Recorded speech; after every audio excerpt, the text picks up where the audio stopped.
Israel's war on Hamas in the Gaza Strip has reached a grave new milestone. According to the Hamas-run health ministry there, more than 25,000 Palestinians have been killed since this war began back in October.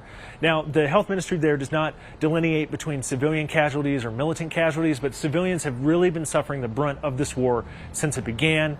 We understand that civilians have been under this besiegement. There's been limited supplies of food, water, medicine, and limited electricity going into the Gaza Strip since the war began. We also know that some 2 million people, that's over 80% of everyone who lives in the Gaza Strip, has been displaced from their home. Many are living in tents sort of towards the southern end of the Gaza Strip.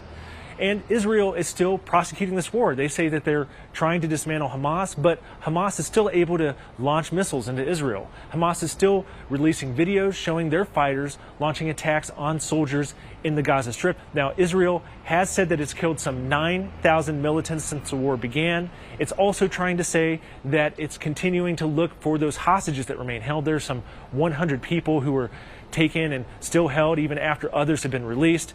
Israeli military released this video today that they described as a tunnel in Khan Younis, which is in the southern part of the Gaza Strip. They said it had once held hostages. This may be part of the Israeli military's efforts to try to get the public back behind them, back behind this war effort. But we're seeing families of hostages and others publicly protest, some sitting in front of Prime Minister Netanyahu's home, demanding he have a ceasefire.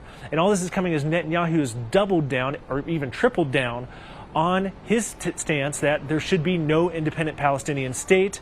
He says that everything west of the Jordan River, which includes the West Bank, the Gaza Strip, and East Jerusalem, which the Palestinians want for their capital, that should all be under Israeli control. That's unacceptable to the U.S. President Joe Biden, who's really been Israel's main supporter as this war's gone on. It's also not really accepted by European nations. And we have Israeli Foreign Minister Katz going to Brussels to have meetings with EU officials. Those meetings likely will be icy over this stance. And we have had UN Secretary General Antonio Guterres call it totally unacceptable. He has called for an immediate ceasefire, but as of right now, the war continues to rage.